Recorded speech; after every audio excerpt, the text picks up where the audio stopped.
Life with Liliana and Friends.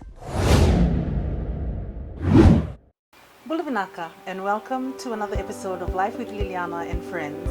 My name is Margaret, and I'm your guest host for this episode. A couple of weeks ago, I was here also as a guest host, interviewing Liliana, helping her share her life journey. A few issues were raised in those discussions because there were three in all. And these issues were picked up and gained a lot of attention by you, her viewers. Issues like displacement, co-parenting, a life of service were just some of the areas that we traversed during our Talanoa sessions. As a result of your interest, Liliana has selected or has started a deep dive into a few selected areas. And last week she interviewed her beautiful daughter Melania to get her insights into divorce through the eyes of the children involved. Now that interview picked up a lot of attention, which is very exciting because it means to us that the topics that we're discussing resonates with a lot of you, her viewers. You're able to relate to it. And that we know you're taking away something useful from the conversation. So please keep your comments coming in, your feedback coming in. The team here at Life with Liliana and Friends find it very helpful in enabling and ensuring that they continue to produce content that you, her viewers, will always find relevant and useful to and applicable to your everyday lives. So in carrying on with the deep dive that Liliana has started, it was my pleasure to be asked to return as guest host and interview another person who is also an important part of the co-parenting dynamic that we spoke about, and that is Liliana's husband, Edwin Reed. Bulavinaka Edwin, and thank you so much for being here. Margaret, thank you. It's lovely to have you on the show because in I think the second and the third interview that we did with Liliana was when we introduced you to her life story, and we purposely left out a lot of the details around your relationship and your journey with Liliana because we felt that it needed its own sort of special episode on its own. So it's really lovely to have you here and to have a conversation with you. And I know you've been following the conversations that we've been having because it's part of your life as well. Yes. You were part of that journey. So I'm keen to get your thoughts around how you think the conversations have progressed so far. Well, to be honest, like those episodes that already have been done was really like the standards have been just set really high. So there's probably a little bit of pressure on me. No, not at all, not at all.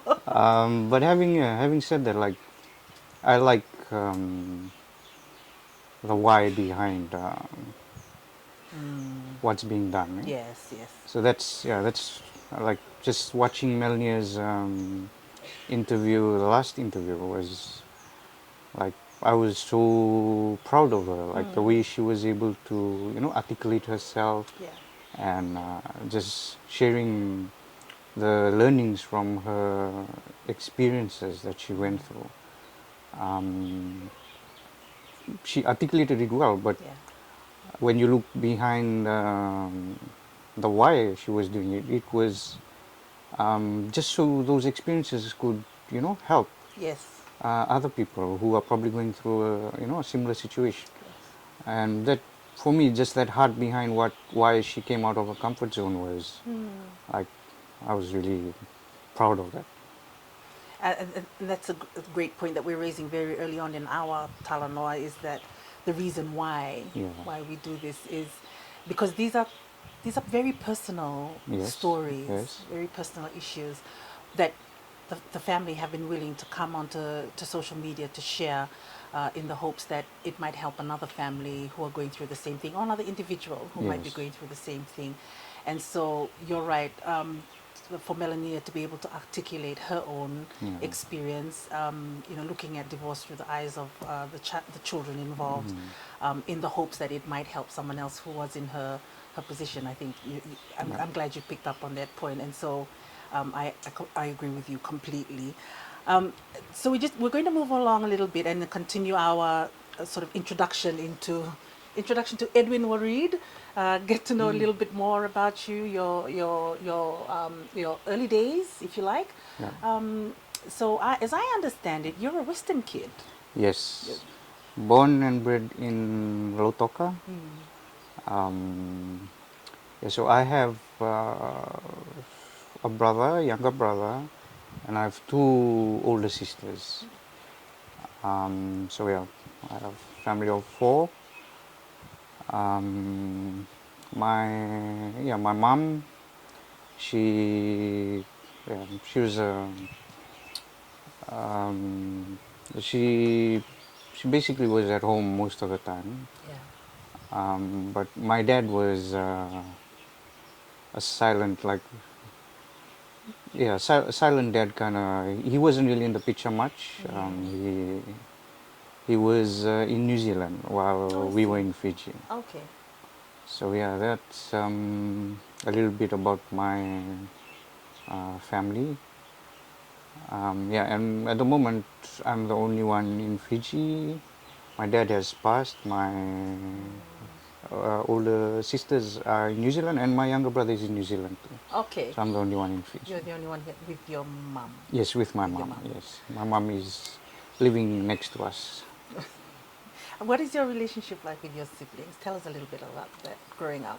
Growing up, we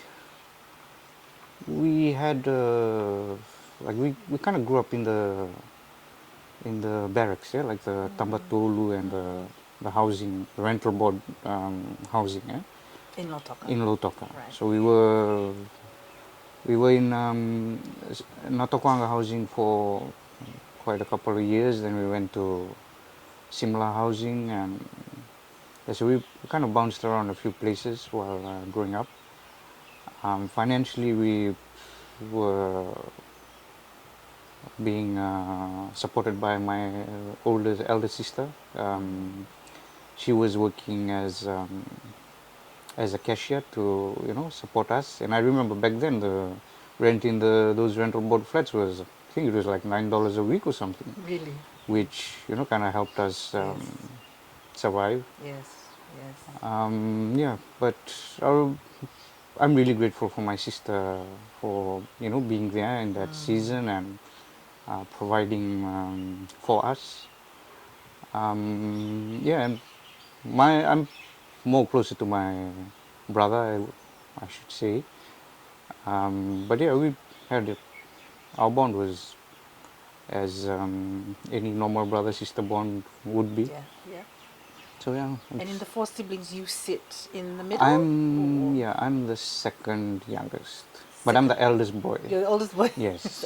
So it's your two sisters, yourself, and then your brother? Yes. You're in Lautoka, you're born and raised, received your education in Lautoka. Yes. What brought you to Suva? Okay, yeah, so I attended St. Thomas Primary School, and then I went on to St. Thomas High School, and then I left. I finished Form 7 in St. Thomas High, then I picked up a little bit of work, casual work as a sales boy in some shops. Then I remember my first break I got was at the Sugar Tribunal in Rotak. Okay. So I started off as a clerk while I did some units in USP through extension, the DFL one. Yes, yes. So yeah, from Sugar Tribunal, I ended up getting selected to join Westpac. Yes, Westpac Lautoka. So Westpac Lautoka, I stayed there for about 3.5 years, and then I went on to. I got a job in Westpac Suva. So from Westpac Lautoka to Westpac Suva, I think I moved around 2007, if I'm correct. Yes, I believe I moved. I mean, that was the only reason why I came to Suva, and I did not like Suva. because it was just really, too fast for me. It's a completely different vibe. Yes. So yeah, that's how I ended up in Suva. It was only because of work. Okay. And you moved over, you are still with Westpac, but at some point you moved to ANZ. Yes, so I stayed for about another 2 years in Westpac Suva, and then I moved to ANZ. So in ANZ, I was there in ANZ for about, I think, 4 years. Yeah, that's my transition into ANZ. I remember I joined as a assessor, post assessment assessor. Then I made it into the credit assessors. So yeah, and then I was in that post up until I left. Okay. So plenty fond memories from the banking sector, from your time in banking? Yes, I had a lot of fun in the bank. I learned a lot, especially I didn't have any degree or anything, so a lot of the things that I learned was just being taught on the job. Right. But I think the major one was that my path crossed with Liliana in ANZ. And yeah, so she was I think one of the managers at that time when our paths crossed. And yeah, I was in the credit assessment team, and her, it's so funny how we met, because what attracted her to me was my shoes, was my sneakers. So That's different. that's, yes, for that's sure. very, I don't know what you'd like to call it, but not normal. But yes, that's how we met. So she saw my sneakers, and then she said, "Man, I saw those sneakers. It was really I never would have different." pegged her for sneakers girl, Yeah, to be I know, honest. I'm right? thinking more, your stilettos and but not Yeah, necessarily sneakers. yeah. So probably there was some magic in that sneakers, which did the trick. But yeah, and then we got talking, and then I just found how genuine she was, when she Yeah. spoke, and Yeah. yeah. And so that relationship developed while you were both at ANZ. Um, were there any challenges that you experienced as a workplace, as a not a workplace, but as a relationship developing in the workplace? I know that comes with its own set of Yes, challenges. First and yes. foremost, talk to us a little bit about that.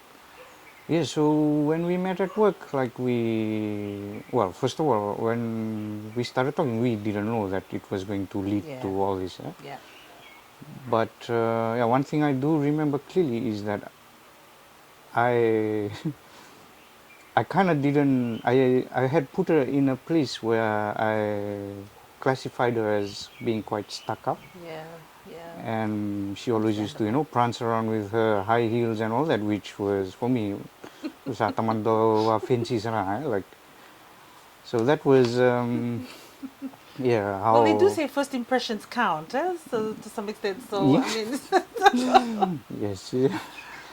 Yeah, so we, we ended up getting closer to each other, and then we finally declared it at work and all that. But at that point in time, it was coming to a stage too where we knew what we wanted, yeah, both wanted, in terms yeah. of, okay, career wise and And at that family point, were wise. you familiar with what she was dealing with on a personal level in terms of, because we heard from her story about how she was coming out, how she came out of her marriage with her two children. So at what point in your journey with Liliana were you aware of what it was exactly she was dealing with on the personal level? Um, yeah, so I think when I first got to get really close to her was when I think Gideon was 4 months old. I don't know what year it was at work, but all I remember is that Gideon was 4 months old. And that's the first time I met Gideon. Yeah. And so this was like just random. We came back from the clubs and all of that, ended up going to her place to use the washroom. And then I remember just, Gideon woke up for his feed. Yeah. And so I just came out of the washroom and I met Gideon. Yeah. And Gideon was just looking at me and just staring at me, and we kind of had like a moment, like probably a good half a minute. We had a moment there where Yeah. we were just looking at each other. That And I was connection. thinking to myself, man, this boy is, such a cute little boy, eh? Like, and he was looking at me, and like I'm a new face, and but he was he was ready to come to me for me to carry him, eh? Yeah. So I, to be honest, till this day, I do not know what happened in that moment. Yeah. And there's, some things you just can't. Some things you can't Yeah, explain. you Some can't. connections, how they start, you can't explain. Yes. Yeah, and not very many of us are able to connect with children that young who we are meeting for the first time. Yes, So yes. well, it's good now that we know that it really was Gideon who, Yeah, not and so he, much Liliana, but yeah, it was Gideon. yeah. And he says that all the time. Oh, does he? Yes, he knows it and he says it. Like, Yeah, it was really him that drew you into the picture, not so much Liliana. yes. And how old was Melania at the time? Nia was, I think, around 9 or 10. But I did not meet her on that first night. I met her later on after Liliana, I think, spoke to her and said, like, I'm in a relationship, in a, serious relationship, yeah. and I'd like you to meet Edwin. That's an important conversation to have with Yes, your kids. so she did, mention it to her, and when we first met, I'm not sure when, but I did feel that she was not comfortable at all when she first met me. Yeah? Yeah. And I understood, I felt, what she was feeling and the reason why she would be uncomfortable. Because, yeah, I can imagine if I was in that situation, I'd probably feel the same way if, my mom brought, another man into the house and was trying to soothe us in. And so I understood. I tried to put myself, put myself in her shoes, and I totally got it where she was, coming from. So I just left it at that. I didn't want to, force the issue or anything like that. If anything, Liliana was getting more frustrated with that. Yeah? I've told her, I've let her know and all that. She's being, disrespectful, and I said, no, just leave her, let her be. In time, it'll come. I guess you're coming from two different perspectives, because Liliana was most probably coming from the perspective of wanting to make sure that everything was going smoothly, that everything was going to the transition would happen as seamlessly as possible. When we know that in reality, more often than not, that doesn't happen, especially when you have children involved. And so that was Liliana's perspective, whereas your perspective was just let it happen, let it happen when it needs to happen, how it needs to happen. Yes. And so acknowledging that you had to put in a little bit more effort into your relationship with Melania. Yes. How's your relationship with Melania today? Oh, well, man, it's just grown so much in the past couple of years, I would say. Like, now she's very, she's quite comfortable with me, and I get, what the things that make her happy and the things that tick her off. And so with Nia, I'd say we're entering a season now where our relationship is really good. Yeah. Yeah. That's good to know. That's good to hear. And you can only just build on that as time goes by, and strengthen that as time goes by. You're step parenting like a boss. Yeah. We've talked about your relationship with Gideon and Melania. Now to introduce, the other sort of obvious element of this dynamic that we haven't touched on yet, and that's Lai, their father. Yes. Talk to us about your relationship with Lai, how that started off, and where that's evolved to today. Okay, so I met Lai for the first time when it was Gideon's first birthday. First birthday party, that's where I met Lai. And I think Lai already knew about me before that, but for us to meet each other, it was just during Gideon's first birthday. So I was very curious when I met him then in person to, like, I was just curious as to, what kind of guy, he is, and whether he's loud or whether he's reserved, or, and if, when the relationship with Liliana would move forward, whether he'd be a really in the face kind of dad or just behind the, behind the scenes. Yeah. So if anything, the first time I met him, I was really curious. But when we finally started, when he was speaking and all, I could tell that, he was okay. Like, he meant good, and he's very kind and very respectful, and I could see that he would, he was somebody who would really, I could click with, eh? Yeah. And there was no pride, no nothing. So that really helped. That really helped in the journey. Yeah, and that reflects quite nicely on a point that Liliana raised when we talked about this in my interview with her, was that just the attitudes that you all brought to the table, what you, in terms of how you saw the relationships developing, in that you kept your focus on the kids. Yes.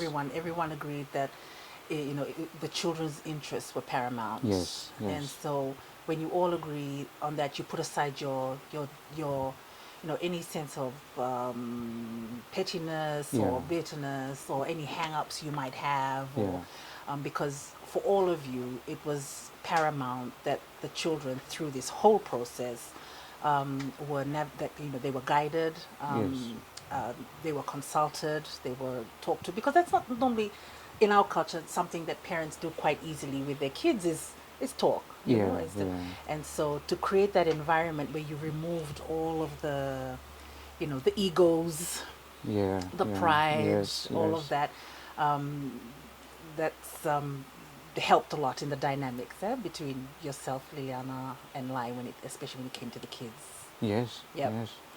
That's so true. And so I also just wanted to move from that and touch also a bit briefly on another subset of people who are also involved in this story that we haven't touched on, not so much even Liliana and I, but that's her family, so the Paretis. And so she's close to her siblings, her three brothers. We introduced them during our Talanoa session, and spoke a little bit about them along with her parents. So how did your relationship with Liliana's siblings and parents evolve? With my father-in-law, who I always refer to as Tua. I think with Tua it was pretty straightforward. And I believe it's because he was in the British Army for so long. He was more adept to liaising, dealing with different cultures, and he just it wasn't hard at all with Tua. Even with the siblings, they were like just happy if Liliana was happy. So they were supporting her, and they were just happy if she was happy. As long as she was happy, and the kids were happy, they were fine. But the tricky one was probably my mother-in-law. So I refer to as Nau.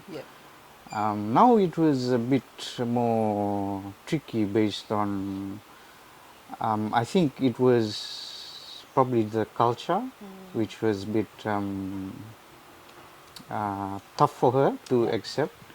But having said that, I could relate to the why she would feel that way, because it's her daughter, and even if I put myself in her shoes, giving your daughter or giving your daughter to any guy would be tough, and you that protective side does come out. So I could relate.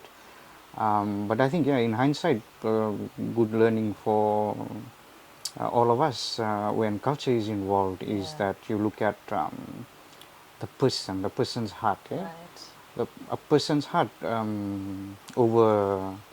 overrules culture, growing up, whatever background that you are grown up in, or any social status or anything. The person's heart is what's paramount, and that was really important learning for me especially. Yeah? So yeah, that's in regards to the Parity Mavua side. And that's an Yeah. interesting dynamic for me, just hearing about that personally, because, and in a way, I'm not surprised that Liliana's mother reacted the way she did to the relationship, because Liliana is her only daughter, Yes. her princess, if you like. Princess, right?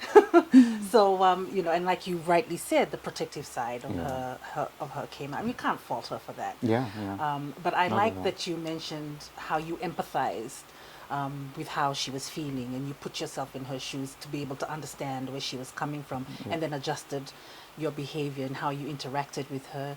You acknowledged that you needed to invest a little bit more into your relationship with Auntie Ollie, as Yes. opposed to Liliana's father and Yeah. brothers. And so I think, I really wanted to emphasize that, because relationships with in-laws, just in and of itself, can be complex Yes, and true. challenging. True. And then when you add in differences in culture, Yeah. and socio-economic backgrounds and religion, Yeah. that just adds layer upon Yes, layer upon yes. layer. So I'm really glad to know that your relationship now with Auntie Ollie has evolved to a place where you're comfortable with Yes. one another. And so I just would like to encourage anyone who might be going through a similar situation that you know success stories are out there. It can be done.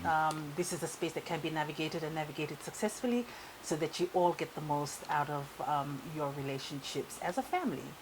Yeah. So I'm glad that we've introduced the notion of culture, and got to know a little bit more about how you navigated cultural differences when it came to building your relationships with your in-laws. I'm also keen to get your insight into just taking a step back from them and looking at culture more broadly, in terms of your relationship with Liliana. And so some of the cultural differences Yeah. that you distinctly remember you having to deal with quite early on in your relationship with Liliana, and quite possibly even still today. Yeah, So one or two things that stand out for you as being like, um, what might be normal for me is not necessarily normal for Liliana, and vice versa. Yeah. Because I think it'll be helpful for people to realize just exactly the amount of effort that goes into, or that's invested, that you need to invest into a relationship when you Yes. come from two different cultures. Yeah. No, that's a very good point. Yeah, like Fiji Indians are more concentrated on their nuclear family. Right. And so when you come into the E2K space, you realize that the extended family has a big part to play in terms of how often they interact, and the amount of time that they can spend together drinking tea and eating and all of that. Yeah. So that was, I mean, it's for me, it like, okay, I could not relate.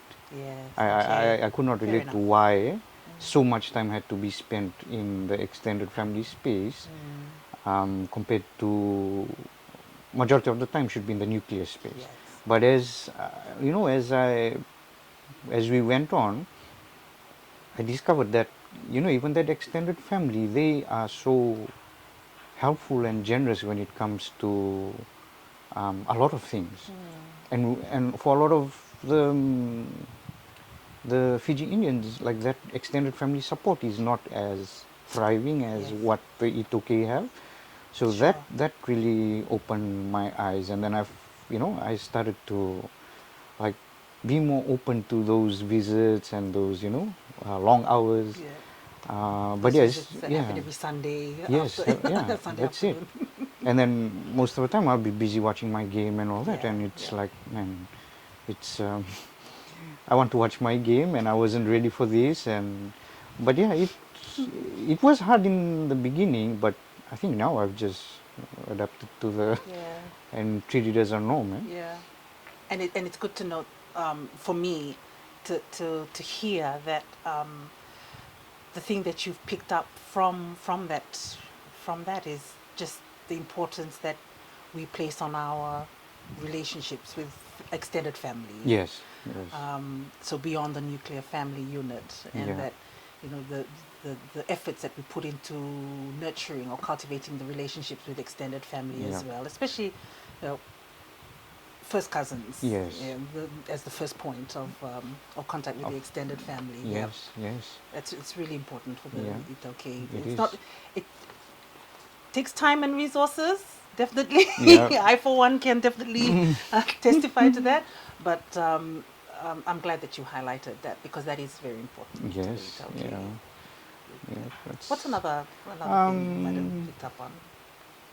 Probably the kids, yeah? Like Mm. their cultural um, side, yeah, because You like mean Melanie and yeah, Gideon? Melanie Yeah, and Gideon, yeah. their place in like their village and the Vanua, and you know, Right. Yes, like yes, yes. so. I'm not used to that, and for me to be able to, like, I could not understand why they would have to go down to their village so often. Right. And then sometimes it would get in the way of our plans that we had this side, but moving on, like I kind of understood, and Liliana too, like, was able to articulate why it was important for me to be more open to that side, eh? Because Yes. when the kids grow up, like, you find that when you go in the itoke gatherings and all that, if you don't know someone, the first thing they ask you is, Yeah. and who's Yeah. your dad. Yeah. As for the Indians, it's more like, oh, so what's your name and where you work. Like, Wow. so that's a big Yeah. I didn't. yeah, it's Ah, that's a huge it's difference. a huge Yeah. difference. Yeah. And so it makes sense that the Indians are more concentrated on the nuclear family and their jobs and all Yeah. of that, Yeah. and having wealth and all of Yeah. that. But for in the UK, like, I picked that up, Yes. quite early, that Yes. when they will associate you with your village and Where you come your from, where your you come roots. from, your roots, eh? Yeah. And who your parents are, who your grandparents are. So that was really eye-opening. That's a really important distinction, one that I didn't even really think about, because it's part of who I am. It's a given, Yeah. and it's really fascinating for me that you raised that point about Melania and Gideon, staying connected to their village, and you Yes. trying to understand why they needed to have that Yeah. connection. And I think it just goes back to, again, the importance that we place on those extended family links, but also our connection to our Vanua. Yeah. And with Melanie and Gideon's father coming from a traditionally conservative family with strong connections Yeah. to their Vanua, it also speaks to identity Yes. as well. And so, just as you mentioned, how in the Indian culture, um, the connections are different, Yes. and so, um, I'm really glad that you raised that, because that's just, I'm like, the wheels in my mind are just turning, spinning now, and you think about those cultural differences, how you pick that up, and now how you've come to appreciate Yes. that, Yes. and have adjusted, to now integrating that into your life as a family, as I'm sure Yeah. Liliana has also done, Yep. because it goes both Both ways. ways. Yes. Yep. That's true. So Liliana's had to make some adjustments as well, and Yeah. so the two elements that I kind of wanted to pick up on when talking about, your journey with Liliana and trying to find your fit as a couple. We talked about culture, but I also wanted to pick up on faith, Yes. because while there was some work that also needed to happen in that space, not necessarily as much as the cultural space, because for one, you were starting from the same reference point of reference, Yes. in that Yes. you both came into this as Christians, Christians, yeah. but that your journey had to develop from there and evolve into what it is Yes, today. yes. Talk to us a little bit about that. Yeah, so we, yeah, we were both Christians when we came together, and we were very, to be honest, we were very fortunate to have some very wise couples, like who were heavily involved in church and were seasoned kingdom followers. I remember it was Mr. and Mrs. Naruba who played a huge part as to the sessions that we had, probably one session that we had before getting married, and which was really eye-opening for me. Also, remember Ropate Kama and Hita. Yes. They had a huge part to play also. So yeah, there were some in those early stages. We were blessed to have those people around us who were able to actually show that different, perspective to what a marriage would look like in the kingdom sense. So that was, that for me that was eye-opening. Yeah. It was a good starting block. And I have to say, I'm really proud of the both of you for coming together and really paying a lot of giving that aspect of your relationship the attention that it needed and deserved, and acknowledging that okay, we can't do this on our own. We kind of need to reach out and access resources out there, to help us along the way. Because a lot of the time we tend to think that okay, we've got this. Yeah. Let's just keep talking, let's just keep praying, and without acknowledging that God has placed resources for us to be able to tap into and use, and it's on us to make the decision to use that. And so I'm really proud of yourself and Liliana for making that decision, because really that's half the battle won when you come to that common ground and make that decision. The decision, yes. And so your faith journey then developed from there. Yes, pretty much. It was like I remember we found like a relevant way to do church, if I could call that. A place where things were not taboo could be talked about, and we found that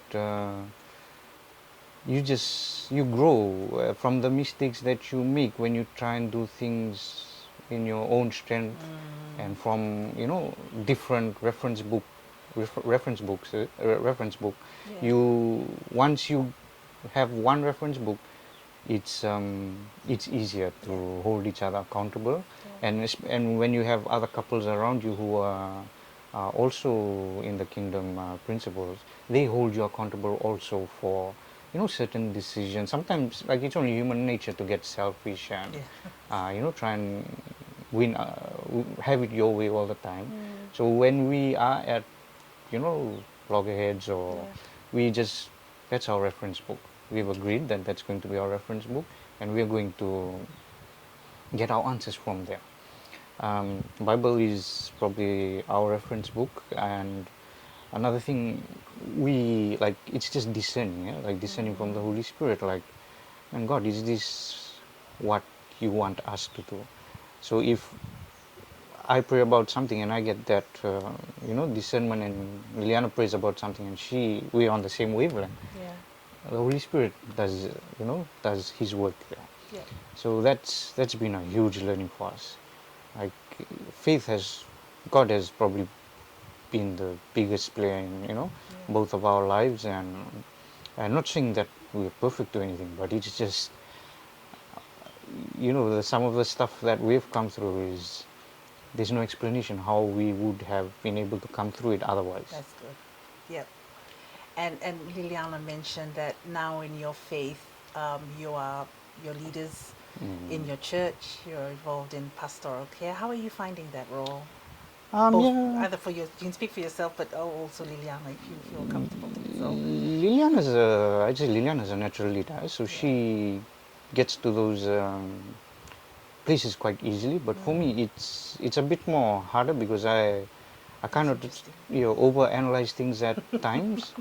But when I'm doing it in the spur of the moment, I don't realize that okay, it needs to be pointed out to me. No, like what you're doing is like quite important and quite big.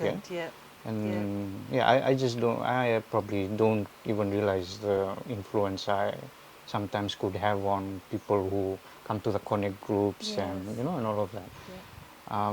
But yeah, having said that, like, I still believe, God is working in me and in us, will further grow our, relationship and our dependency on Him. And He's just gonna, lead the way. Yeah. We just have to be obedient to follow. Absolutely. And I like that you mentioned that you get on with the job without realizing how much of an impact that the work that you're doing is having on others until someone points it out. And I think that's an important point to highlight, because when you're operating in that context, for me personally, that for me shows the purity of one's heart. Is that when they're doing it without even thinking of, you just know that there's something that needs to be done, there's someone who needs help, Yeah. there's you're going to jump in and do. And then it's not until someone points out that, what you did, that, what you're doing, and then you realize, whoa, okay. Yeah. So I'd like to commend you for that, and Thank you. and celebrate you for that, and just encourage you to keep on doing what you're doing. I think you're both doing a fantastic job in the church. Thank you. And so we're going to pivot a little bit from faith, Yeah. and talk about your season now. So where you're at now. So your life looks a little different from Yeah. what it was 10 or so years ago when you first um, entered into a relationship with Liliana, in terms of your daily structure. You're working a full-time job in the banking sector, in the corporate private world, 8 to 5 job, and you transitioned a little bit. Your life looks a bit different now. Oh, yes. Yes. Where you've left all of that behind, not just recently, but Yeah. a few years now, to walk alongside Liliana and provide her with support in her life journey, as well as to be that supportive, play that supportive role for the children as well, Melanie and Gideon. Yeah. Talk to us, tell us a little bit about that. Yeah, so when I left ANZ, I remember we had to make a choice whether we both continue working, or one of us, kind of take a step back and just be there for the kids also. And so it was only fitting that I step back, because I already had a bouncy castle business already running. So you had other things going. Yes, on I the had side. other things going. Yeah. And she was, like, Liliana was at a senior post back then. So when we even did the numbers surrounding how well the bouncy castle business was doing, it just made sense for me to step back and just concentrate fully on the bouncy castle business. And at the same, during that time, we also were building our house. Right. Okay. So I could focus on the bouncy castle business and the house, Yeah. and she be the one that has the 8 to 5 job. Right, okay. So it ended up being a very good decision, but I kind of got a lot of criticism around it. Sure. I remember my mom saying, no, like, that's not wise. And it's just because, as the oldest boy in the family, I'm meant to earn and put food on the table. And being a very, traditional kind of setup, my mom would never even, allow me to go into the kitchen or anything like that. Okay. So, Yeah. it took quite some time to adjust. Yeah. Well, but in fairness, you were contributing. You were to the house through your small business. It was just not through the normal 8 to 5 conservative type role that your mother is used to seeing. It was slightly different, but you were still contributing. Yes, to that. I was contributing, but it needs for my mom. It needs to be you have to be Yes. the primary. Completely understand. Yeah, you need to be the one earning the most, and Yeah. you need to be. Yeah, so I had to adjust with that, because that's a very later on. I found it was a very worldly view. It's not. It's That's something pride does. Yeah. So coming later on, at that point of time, it was frustrating. Like, even some of my friends would, drop those comments that Oh, so she's the one wearing the pants in Wearing the the family pants. and all of that. So I had to like get over that, and my faith had to play a big part in it. Because good. what that led to was knowing your identity in Christ, first of all, and knowing your self worth. So those were the two big things that helped me cope with that. So, thank you for candidly sharing the challenges that you went through when you made that transition. You know, you're dealing with sort of what society expects Yeah. of a man, of a father and a husband, in terms of being the provider. Also dealing with cultural expectations. You know, it's never easy. You're going against the grain, Yeah. if you like, and so. Um, withstanding the jabs also that come from from friends and also possibly cousins, if you like, the teasing, but you took it all in your stride and you used faith as your anchor, your faith Yeah. as your anchor, as your stronghold. So I'm going to round off this segment by asking you a couple of questions. The first one is going to be rather candid, and please feel free to answer it in any way that makes you comfortable, but basically, do you have any regrets for making that decision to take the step back, and play more of a supportive role to Liliana and the kids, and as well as work alongside Liliana in helping her achieve her dreams? No, not at all. Nothing you would do No, differently. nothing at all. Yeah. We had to rewind and go back to doing all this. Same decisions would be made. Yeah. Take on that role again. I love your level of confidence. That's really inspiring. And the other thing that I also wanted to ask is if you had any tips for Liliana's viewers who might be experiencing or trying to make a decision around making or transitioning to a space where they would have to play a role that is not normally expected of them, whether it's a situation similar to yours or something else. Um, yeah, I think one or two tips that I can clearly recall is identity, your identity in Christ, and your self-worth. I think that's very important to know. So once you know that, no matter what people around you say, Yes. it won't derail you Yes. from what you really believe in and what you are fully committed about. Yeah. So yeah, those were two, and I think just one more. Something I learned a bit recently was like never to kill your partner or your spouses or even the kids their dream. So if Yes. they That's share your good. dream with you, please don't kill it by being negative and being just like poking holes at it. I used to do that, but yeah, I learned from a very wise man that you just shouldn't do it. You don't know what that dream can become if they continue with it. Yeah. So support that dream your family has, um, and not saying it in a way where you just give in to any dream, but please, those kind of things, just pray about it and discern what needs to be done as a couple or as a family. Yeah. So yeah, those were some of the learnings that yeah that I had. And thank you for that, Edwin. I think that's a very fitting place for us to bring our Talanoa to a close. And I just like to acknowledge here that just looking back on your life, uh, your upbringing, your family background, you come from a single, for the most part, a single parent family. Yourself and your three other siblings.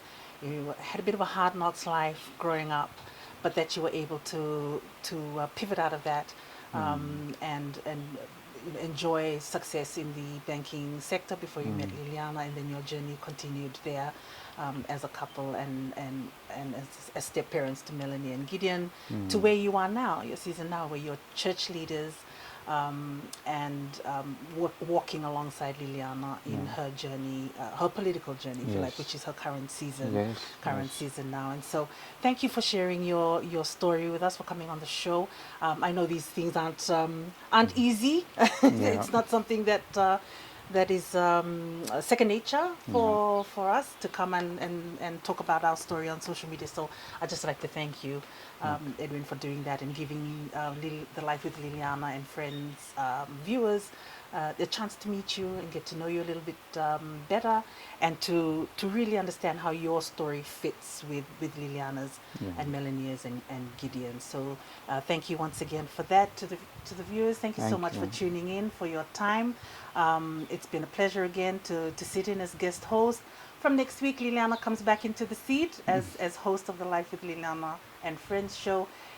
Thank you again for your support. It's been a pleasure. Please keep your comments and feedback coming in to the show, so that we can, the team can continue to develop and be the best that they can be for you, the viewers. So once again, thank you very much. Take care and God bless. Life with Liliana and Friends.